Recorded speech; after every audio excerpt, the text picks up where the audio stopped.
Nous sommes en compagnie de Madame Halima Diaby. Madame Halima Diaby, aujourd'hui on parle de coaching, de coach dans bien des domaines. Et nous on a essayé d'avoir une dame qui va nous parler de coaching alimentaire. Elle n'est pas forcément nutritionniste ou diététicienne, elle est vous coach dans la direction du bien manger. Bonjour Madame Diaby. Bonjour Madame Diaby. Bonjour, bien merci. C'est quoi un coach alimentaire? Alors un coach alimentaire, c'est quelqu'un qui vous accompagne, vous conseille et vous motive afin de changer vos habitudes alimentaires dans le bon sens. Et cela doit être adapté à chaque personne. D'accord. Alors, Voilà.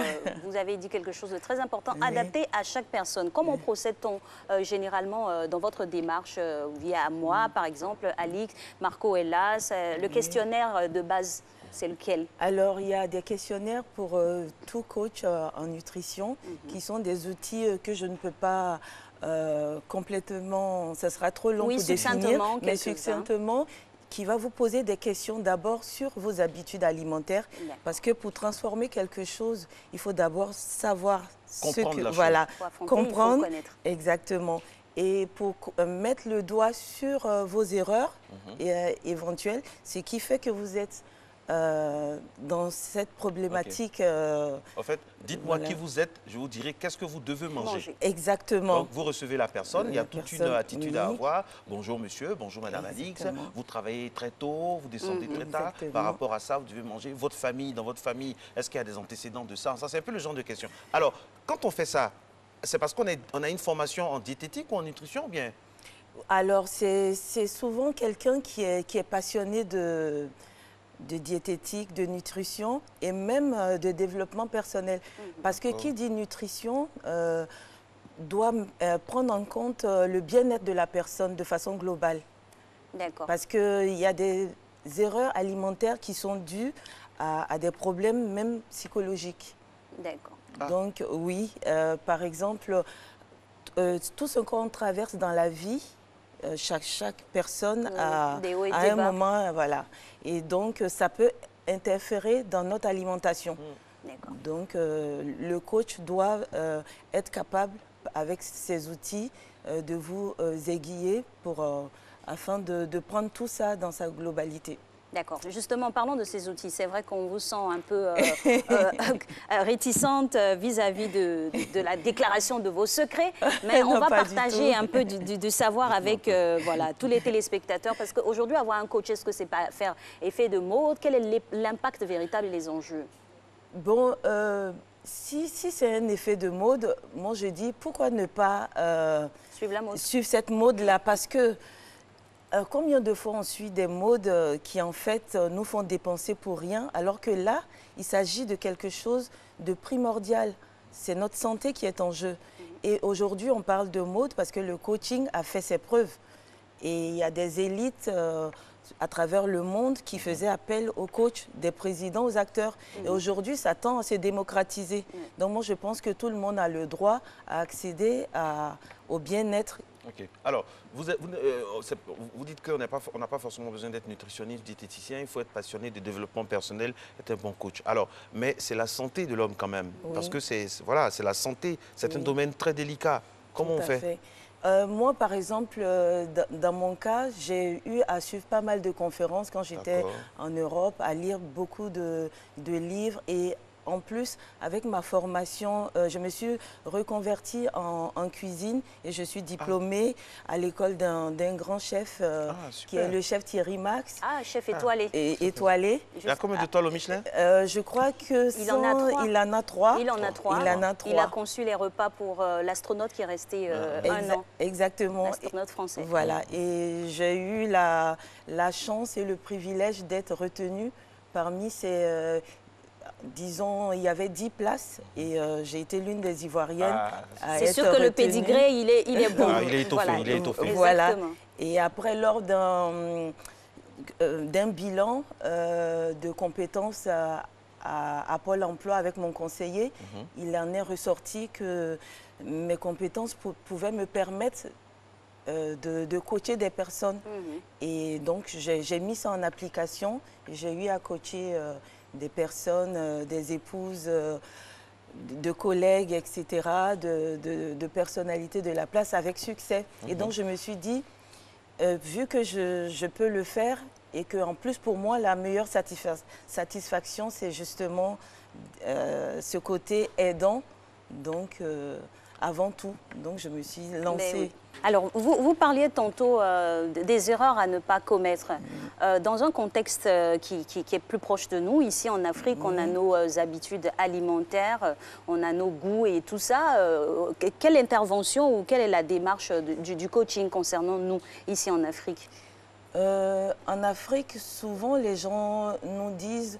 Est-ce que le coaching alimentaire ou en nutrition est adapté à l'Afrique? Oui. Moi, je dirais oui.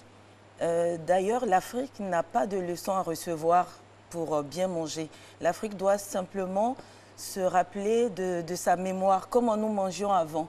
C'est justement parce que nous avons voulu exporter voilà, se mettre au même niveau que certains standards qui, en fait, on voit à travers le monde, ne vont même pas à ces personnes-là. Oui. Et encore moins à nous. Donc, à nous de revenir aux fondamentaux, à bien manger le matin. Avant, on le faisait chez nous. Et on sait que bien manger le matin, c'est très important. Il y a un adage qui dit, pour les 3 repas, il faut d'abord, le matin, manger comme un roi. Après, manger comme un prince. Manger comme un prince. Et manger comme un esclave le soir. Comme un esclave le soir. Et nous le faisions en Afrique ici avant. C'est vrai. Donc, vous vous appuyez sur tout ce prérequis africain-là quand vous donnez des conseils. Par exemple, si vous devez conseiller une dame active africaine, ce n'est pas forcément en ayant le même régime qu'une femme active française. C'est totalement différent. Exactement. Et, cette personne peut faire appel à notre riche patrimoine en fruits, en légumes, aux épices qui ont des vertus qui sont de plus en plus reconnues. D'ailleurs, aujourd'hui, on exporte pas mal de choses et les gens, il y a des chefs étoilés qui font même des pâtisseries avec le fruit du baobab qui est reconnu pour ses plein de vertus antioxydantes, anti-cancer, anti-cholestérol, pour réguler la glycémie, contre le diabète, etc. etc. Donc, il faut prendre tout ça en compte et puis savoir que l'Ivoirien est quelqu'un qui est métissé déjà par sa culture. Nous sommes un grand carrefour, nous sommes un grand peuple. Donc, nous n'avons même pas forcément besoin d'aller ailleurs chercher d'autres ingrédients. Voilà, pour être riche. Parce que la rencontre que nous avons eue depuis le miracle ivoirien nous a permis d'approcher tous les peuples du monde entier. Et donc, nous sommes riches de tout cela, de leur gastronomie. Nous pouvons prendre tout ça en compte. Alors, vous parliez tantôt des fruits et légumes dont nous regorgeons. Alors, quand on parle de coaching de nutrition ou nutritionnel, est-ce que cela a trait forcément à du régime? Pour moi, il ne faut pas parler de régime parce que, moi je dis, il faut dire stop à ce diktat-là. Parce que le bien-être, le régime, c'est pour un temps donné. Donc, on force notre corps à faire des choses qui ne sont pas naturelles. Donc, alors que de bonnes habitudes alimentaires, ça doit être pérenne et ça doit être adapté à notre environnement et à nous-mêmes, à notre activité. Et c'est ce qui peut durer. Et en plus de cela, quand on mange bien, moi, j'essaye par exemple de faire des plats qui sont en même temps diététiques et mettre effectivement ma formation en gastronomie. Parce que manger, c'est un plaisir. Voilà, ça doit être un plaisir. Ça doit rester un plaisir. On ne doit pas stresser à manger. Voilà, donc il faut être gentil avec soi-même, je pense. On dit que quand on pas s'auto-flageller. On dit que quand vous êtes gentil avec votre corps, il vous le rend bien. Alors, dites-moi, coach, quand c'est comme ça, moi, j'aimerais quand même qu'on descende chez nos enfants. Parce que c'est là-bas qu'on peut changer facilement. La base, dans nos cantines scolaires, dans tous ces endroits-là où nos enfants mangent. Qu'est-ce qu'on doit faire pour ça? D'abord, pour moi, l'éducation, c'est déjà à la maison. C'est pas parce que, comme on dit, qui aime bien châtie bien, mais on peut dire à un enfant, lui expliquer déjà dès le début pourquoi on veut qu'il mange ceci ou cela. Ce qui fait que s'il sort de chez vous, en fait, vous lui aurez donné les armes pour résister à certaines mauvaises habitudes. Très bien. Donc, il ne faut pas céder au fait de mettre, par exemple, que du coca, du nyamaku, du bissap tout le temps. Alors que nous, quand on était enfant, c'était des choses qu'on avait que lors de fêtes ou d'anniversaires. Mais aujourd'hui, c'est quelque chose de courant. On arrive chez quelqu'un, on ne boit que ça. On ne boit plus de l'eau. Je dis, buvons de l'eau. Faisons comme avant, que le nyamaku, le bissap, le coca, d'accord, mais que ce soit pour des occasions, comme avant nos parents le faisaient. Est-ce que c'est réaliste, coach? Moi, je dis c'est réaliste parce que je l'ai fait avec mes propres enfants et avec ma famille et avec des personnes que j'ai coachées, des dames qui ont accouché et qui ont vu qu'on peut simplement, en suivant ces règles élémentaires, déjà être bien, sans parler de régime. Ouais, la preuve, ce qu'on ne connaît pas ne nous manque pas en fait. Exactement. Voilà. Et le corps s'habitue très rapidement, plus rapidement qu'on ne pense. Et les personnes que j'ai coachées ont vu ce changement et même sur la peau, on commence à se sentir bien, à utiliser même moins de produits cosmétiques parce qu'on est ce qu'on mange. Et que ton premier médicament soit ton aliment, comme disait Hippocrate. Donc, ça devient un alicament. Un alicament. Justement, parlons des changements positifs à avoir avec le coaching nutritionnel. Ça se décline comment? On commence d'un point A où on a mangé, on n'est pas forcément malade, hein, mais voilà, maintenant on s'octroie les services d'un coach. L'évolution, c'est quoi?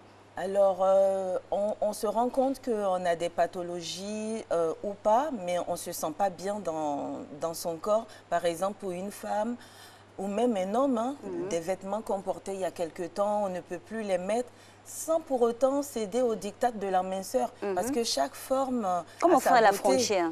Donc, la frontière, c'est d'abord soi. C'est s'écouter. Est-ce que je me sens bien? Est-ce que je ne vois pas qu'il y a un changement qui fait que je me sens, je dors mal, le bien-être. Et donc, prendre ça en compte. Et dans ce cas, le coaching peut apporter beaucoup. Moi, j'aimerais qu'on revienne, coach Diaby Messanti, sur la notion de liberté. Parce que j'ai remarqué que dans tout ce qui est coaching ou régime, il y a un quartier libre. Est-ce que vous intégrez ça, vous aussi, à votre démarche? C'est-à-dire, on va faire ça, mais il y a un jour, dans la semaine ou dans le mois, où vous mangez ce que vous voulez. Parce que manger, c'est la liberté. Ah oui.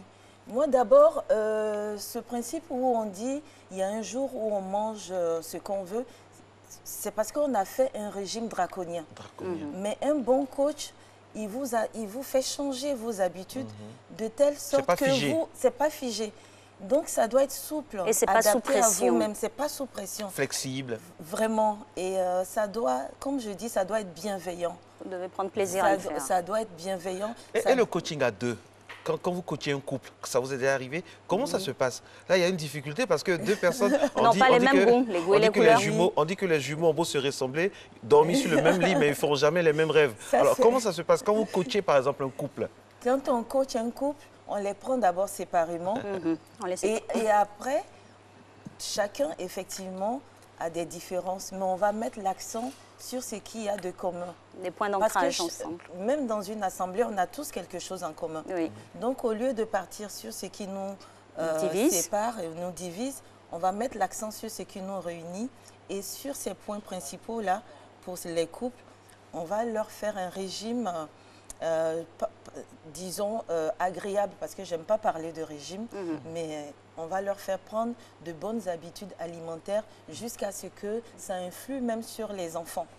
Le but, ce n'est pas de maigrir ou de grossir. Le but, c'est d'être bien dans sa peau. Le but, c'est le bien-être. Le but, c'est le bien-être. Ça, c'est très important. Ça, c'est très, très important. Le bien-être, et encore une fois, ne cédons pas aux diktats internationaux. Chacun a quelque chose, comment on appelle, à une richesse.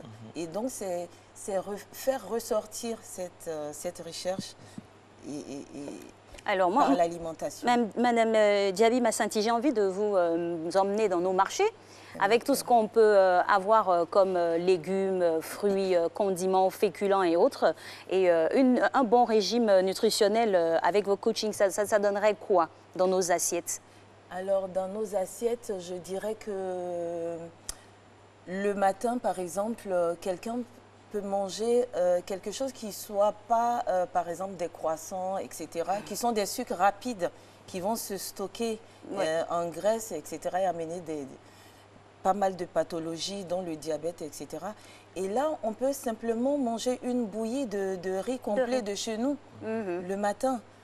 Et mettre du yaourt dedans et mettre les fruits, des mangues quand c'est la saison, des bananes. Et avoir un bon repas comme ça le matin avec des choses que de chez nous. Et à midi, on peut se faire une bonne sauce guaguassou sans mettre de Voudriez-vous me coacher, madame? Voudriez-vous me coacher? Officiellement, vous avez touché son point sensible, le guaguassou. Est-ce que vous... Oui, avec plaisir. Alors, justement pour ouvrir la brèche par rapport à la question, alors, vous avez une culture un peu occidentale, on va reconnaître, parce que vous êtes mixé, tout ça. Est-ce que ce métissage-là vous aide, quand vous venez, par exemple, en Côte d'Ivoire chez vous, à voir que les Ivoiriens, les Ivoiriennes, on va beau dire, il y en a qui ne vont pas aimer ce que je vais dire, mais il y a un complexe qu'on a vis-à-vis de ce que nous avons au niveau culinaire. On est complexé, on pense que... On veut faire nos genre. Sauces, on pense que nos sauces nous tuent, guaguassou, c'est pas bon, sauce graine, non, alors qu'il y a des potentialités à explorer. Exactement, il y a des potentialités dans les choses de chez nous. Et l'Ivoirien est métissé de toute façon par sa culture, par le brassage. Nous avons été l'un des premiers pays à recevoir, comment on appelle du monde de l'extérieur. Du monde de l'extérieur. Et donc on a puisé, nous sommes tous, si on veut citer, nous sommes tous, c'est l'histoire. L'histoire de ce brassage-là. Et donc... si, ça dépend comment on fait notre sauce. Si on fait une sauce guaguassou en mettant plein d'huile de palme, évidemment, c'est des graisses qui ne sont pas bien pour la santé. On peut le faire comme nos mamans le faisaient avant. À la villageoise. Voilà, à la villageoise, sans mettre trop de gras, etc. À la façon roots, là. Exactement. Par exemple, les patates douces de chez nous. On a deux patates douces. Il y a la jaune, il y a la patate douce qui est jaune. Deux fois, ça devient presque rougeâtre. C'est les bêta-carotènes qui donnent ça. Au lieu de manger des carottes, par exemple, peut à profusion manger ça. Et les faire cuire dans des feuilles de bananier à l'étouffer. Ça va donner une saveur.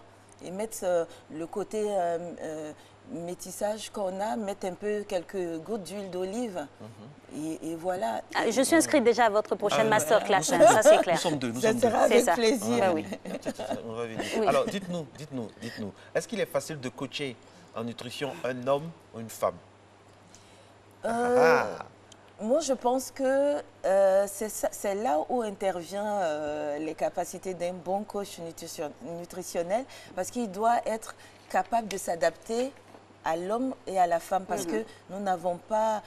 La femme a des susceptibilités, de fois, que l'homme n'a pas. L'homme aussi, il a des choix tranchés des fois. Où il faut pouvoir s'adapter. Il y a des plus, des moins, etc. Nous sommes, c'est pour ça d'ailleurs que nous sommes complémentaires. Hein, exactement. Et alors, avec tout ce que vous faites comme travail, est-ce que des fois c'est aisé d'apporter de nouveaux aliments? Moi, j'aime toujours à le dire. Le palais, il s'habitue ou des fois on peut l'éduquer? Le palais peut s'éduquer, c'est ce qui est intéressant à tout âge. Même il ne faut pas le frustrer, le palais. Non, justement. Il ne faut pas le brimer. Hein. Non, il ne faut pas le brimer. C'est un palais, c'est un palais. Hein. On ne fait pas n'importe quoi dans un palais. Exactement, c'est le bien nommé le palais. On devrait ne pas faire n'importe quoi. Exactement. Oui. Avant d'y entrer, je pense qu'on devrait être un prince ou un roi dans le palais. Une nourriture princière. Une nourriture vraiment princière et préparée avec amour et... Il faut avoir de la joie à cuisiner ce qu'on va manger. Et c'est pour ça que moi, j'ai vraiment envie de démocratiser ça. Et je pense que l'Afrique n'a pas de complexe à avoir. Nous sommes riches. Et moi, j'aimerais que dans nos écoles, on donne des cours culinaires. De cuisine, oui. Déjà le plus tôt possible. Et puis, on le faisait avant. Ce mythe-là qui dit que les enfants n'aiment pas les fruits et légumes, c'est pas vrai. Ça dépend de comment les parents leur parlent à la maison. C'est pas vrai. Et comment on apporte ça vers eux. Exactement. Et je dis toujours, on ne peut pas dire qu'un enfant aime ceci ou n'aime pas cela. C'est un enfant, il n'a pas fini son apprentissage. C'est à nous de lui faire tout goûter. Même nous, quand on était enfant, il y a des choses qu'on n'aimait pas. Mais on nous a plus ou moins forcé à les manger, des sauces gombo, etc. Mais aujourd'hui, on est en demande de cela. Oui. Mais si on nous avait dit, voilà, on vous cède parce que vous n'aimez pas ça, on aurait eu... Et puis, dans votre domaine, il y a trop de mythes aussi, il y a trop de choses qu'on dit. Ça, ce n'est pas bon, ça, ce n'est pas bon. Mesdames et messieurs, voici une dame qui a une culture multiple et multiforme, qui vient de France avec un prérequis et qui intègre les sauces, les mets de notre pays. Voilà, avec les 60 et quelques ethnies que nous avons. C'est une richesse à exploiter. C'est une richesse à exploiter. Et franchement, en Côte d'Ivoire, on mange bien. On mange bien. On n'a vraiment pas comment on appelle, avoir de complexe. On mange bien. On est vraiment, comme je dis, riche de ce brassage-là. Nous sommes les héritiers du miracle ivoirien. Et donc, on a vraiment beaucoup de chance. Il faut en être conscient. Oui. Et il faut avoir les pieds vraiment ancrés vraiment dans la tradition. Mais ça ne nous empêche pas d'être ouverts. Et justement, parlons d'ouverture dans un tel écosystème où on a assez d'ingrédients, on a de bons ingrédients, ça c'est indéniable. Maintenant, c'est l'association qui va faire tout le travail. L'association, justement, qu'est-ce qu'on peut apporter de l'extérieur? Parce qu'il faut rester ouvert. Pour le bon mixage. Oui, il faut être ouvert. Par exemple, je parlais tout à l'heure de la patate douce. J'y reviens parce que c'est vraiment un super aliment. En y ajoutant de l'huile d'olive, au lieu de l'huile de palme qui n'est pas de chez nous, mais on apporte un beau mariage. Voilà, un beau mariage. Et ça nous apporte du bon cholestérol. Et ça évite beaucoup de maladies métaboliques telles que le diabète, l'hypertension. Vous avez un problème avec l'huile de palme? Parce qu'il y a des propriétés positives aussi dans l'huile de palme. C'est de l'huile végétale aussi. Dans l'huile rouge aussi, il y a des choses qui sont bonnes pour la santé. Tout à fait. L'huile de palme, souvent, c'est la façon de l'utiliser. Ou de la réutiliser. Voilà, parce que l'huile de palme, une fois que c'est cuit, le côté rouge, c'est encore plein de tous les aliments qui sont très, très colorés, apporte pas mal de super antioxydants. L'huile rouge, une fois, comme au feu, c'est dénaturé. C'est dénaturé. Comme le faisaient nos parents, ils faisaient les principes actifs s'atténuent un peu. Voilà, ils faisaient par exemple ce qu'on appelle les aquécies, etc. Et à la fin, ils ajoutaient de l'huile rouge. Et là, on a tous les nutriments. Ah oui, c'est frais. C'est frais et c'est pas transformé. Et on a la richesse. Une fois que c'est cuit, les acides qui sont dedans... Tout se situe dans la manière d'utiliser. Tout se situe dans la manière À la vérité, c'est le dosage qui est très important. Le dosage. On peut tout prendre, on peut tout intégrer à notre quotidien alimentaire si c'est bien dosé d'un côté. Et puis si ça rentre dans nos habitudes le plus tôt possible. Le plus tôt possible, exactement. Mais la bonne nouvelle, c'est qu'à tout âge, on peut se discipliner. Et se discipliner. Il n'est jamais trop tard pour être bien rassasié. Pour bien manger. Oui, pour bien manger. Il n'est jamais trop tard pour être bien rassasié. C'est clair. Mais on peut être bien rassasié sans beaucoup manger. Oui, mais voilà, ça, j'envie ça. La satiété. Ça, j'envie ça à nos frères et sœurs de l'Occident. Oui. Parfois, le plat est petit, comme ça, vous le mangez, mais vous avez cette sensation de satiété là. Mais pourquoi on ne peut pas faire ça ici? C'est dû à quoi? C'est dur. C'est parce que dès le début, nous habituons notre estomac à manger de grandes quantités. Comme on le dit, sinon on est les totos gourmands. Donc c'est ça quoi. Donc, mais dès que ce qui est parce qu'on mange avec les yeux, l'Africain, ça veut dire beaucoup. Voilà. Quand c'est beaucoup, c'est bon. Mais quand c'est peu, mais ça c'est quoi ça là? Alors que c'est... Ventre plein. Mais avec le coaching, je me suis rendu compte que l'Africain pouvait aussi manger des petites portions si c'est bien fait. Et si c'est bien dosé, et si c'est bien fait. L'Africain, aujourd'hui, on se rend compte que même à Abidjan, il y a beaucoup de restaurants français, etc. Et quand on y entre, qui on voit, ce sont des Ivoiriens. Et ce n'est pas forcément des gens riches. Il y a des personnes qui cassent leur tirelire 1 ou 2 fois par mois, qui se font plaisir. Et ce sont des Africains. Donc moi, je pense que l'Africain est prêt à réduire sa ration. Outils, voilà. Alors, Madame Diaby, Messanti, quand est-ce qu'on joue? Moi, c'est mon rêve. Quand est-ce qu'un jour, on verra dans nos avions, dans nos flottes aériennes, des plats conçus en Côte d'Ivoire typiques? Par exemple, le foutou avec une sauce claire, vraiment bien rationnée, là, bien composée. Avec voilà. Bien sûr. Parce que les gens nous parlent de l'odeur, mais le camembert est plus odorant que ça. Donc, est-ce que c'est possible? Si c'est possible, moi d'ailleurs, c'est Moi, dans je ma voyage, je vais en démarche. France. Je veux manger du Si. foutou de mon pays Oui. dans l'avion. Oui, Ça ou fait même quoi? une bonne sauce guaguassou. Ou une sauce graine. Oui, ou bien un riz avec le soumara. Ou une sauce Exactement. pistache. Soumara à la frite. Puisqu'on mange Bon, le soumara, le camembert. Ah ben, Le soumara ça, aussi. les deux se vaut. C'est ça le côté Pourquoi, là aussi. pourquoi pas? Oui, Je pense que effectivement. c'est à nous aussi de postuler à ces grandes compagnies-là, par exemple à moi ou à d'autres nutritionnistes, de Mais postuler et de Ben dire oui, dans voilà, la révolution culinaire, voilà, dans moi nos je flottes. peux apporter ça. C'est une Moi, volonté je peux- politique voilà. aussi. Hein. Également. Voilà, il Je faut, suis il Un faut style que- de management. Voilà. Un style Il faut de que management. il faut qu'en haut, on Oui. puisse montrer que les produits, les produits Ah locaux oui. intéressent. Comme ça peut faire partie du Moi, je pense quotidien. que c'est en marche et ça, c'est pas près de s'arrêter. La révolution est en La marche. révolution est en marche. C'est une belle conclusion. Merci en tout cas à Madame Diaby Messanti Alima d'être passée sur notre plateau. Riches échanges concernant le coaching nutritionnel. On va vous revoir certainement tout au long de la saison, de quoi changer les habitudes et nous sophistiquer un peu avec nos aliments made in Africa. Et Voilà. les ateliers cuisine seront prêts bientôt. Et ne on vous aura faites du pas- monde. En tout cas, vous avez deux premiers clients. C'est clair, on est ce déjà sera avec inscrits. plaisir. Vous allez nous faire un prix. Hein, parce que, Oh, voilà. il n'y a pas de souci. Non, mais pour nous, c'est gratuit. Moi, Nous, ma c'est gratuit. satisfaction, déjà, c'est d'abord que la Ok. personne Et puis se après, sente bien. après on Et pourra faire après, votre pub. Voilà. Justement, en parlant de pub,